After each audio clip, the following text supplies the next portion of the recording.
Hey everyone, this is Bailey from the EMH, and I'm back with another Elephant Money video. You want to know why I like Elephant Money so much? It's math money, baby. All right, we don't need any crystal balls here. All right, we don't need any technical analysis. You want to know the price? We know the price. All right, basically, guys, what's going to happen is in 1 or 2 days, $2 million worth of trunk is going to be bought off of the market, and it's going to be stuffed into that trunk turbine. So if you want to know what the price is going to look like. All right, so you can do a little future planning. Um, Stay tuned.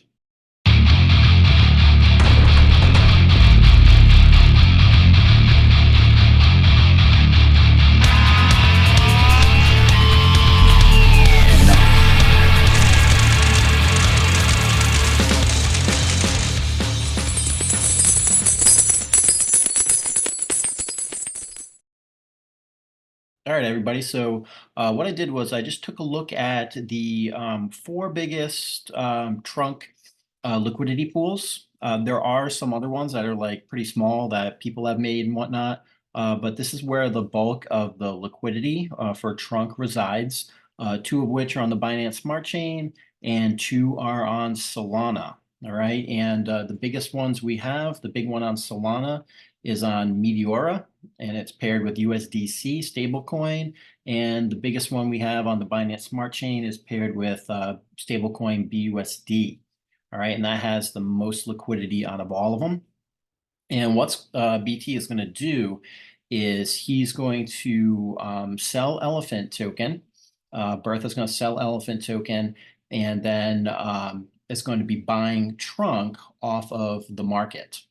And when Trunk gets bought off of the market, the price is going to go up, right? There's less Trunk in the liquidity pools, and what he's going to be doing is he's going to be giving that Trunk turbine like a nice head start with cheap sub-dollar Trunk to really get that rocking and rolling and set up for futures success. All right. So what's going to happen, guys, is he's going to be kind of like DCAing. He's not going to spend like $2 million in one shot, in one chunk. And it's probably not going to be in one liquidity pool. All right. So here's what we can kind of visualize, guys. If we look at the four different major liquidity pools, I added it up. It's about $16 million in liquidity.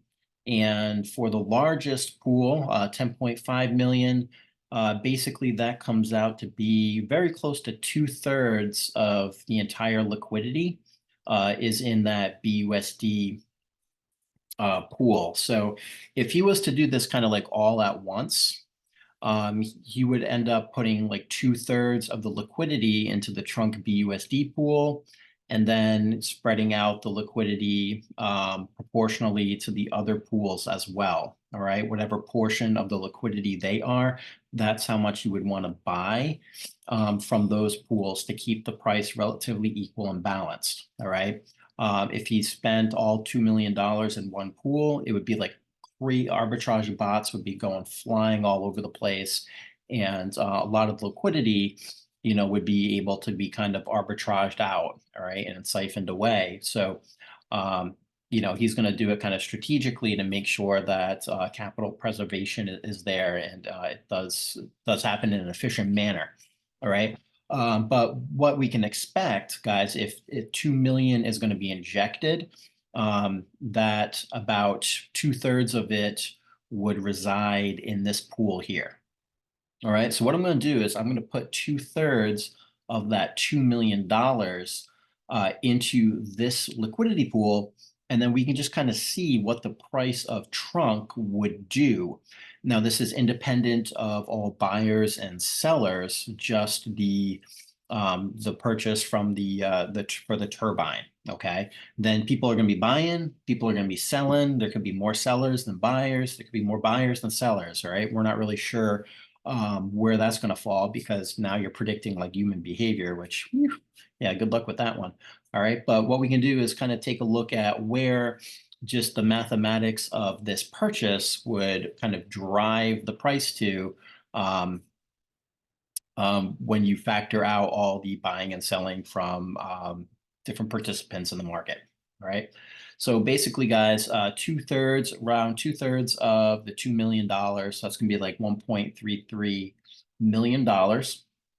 So what I did was I loaded our current statistics of our liquidity pool, and we're going to put $1,333,000. All right. And what we'll do is we're going to do that in over one day. We're going to make those purchases, and we're going to see where the token price of all of these pools would land. All right, because the rest of the capital theoretically would be deployed into the other pools, bringing the price relatively up to equilibrium with the others.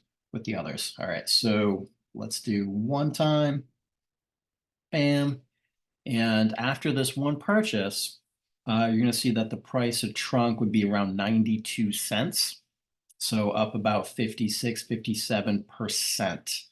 All right. So then there could be buyers, there could be a lot of sellers. So we're not really sure exactly where the price will land, but just the act of that, the purchase for the turbine, we should see all those liquidity pools, gravitate towards that 92 cents. And then, all the action might start. All right. BT is DCAing over time doing this, like you might not ever get up to 92 cents, right? Because there might be people selling, who knows, but basically, guys, the play for the herd is to try to get as much cheap trunk as you can now. And if people are swing trading, the ultimate defense against swing trading is if you have long-term prospects in mind, is you just DCA, right? So you kind of like DCA over time, and you raise the floor price, capture the value, and whatnot. So, all right, guys. So hopefully that got you a little excited. All right, it's going to be some fun times, a lot of fireworks going off the next few days, and I'm looking forward to it. All right, guys. Thanks for checking out the video. I really appreciate it. Until next time, this is Bailey from the EMH. I'm out.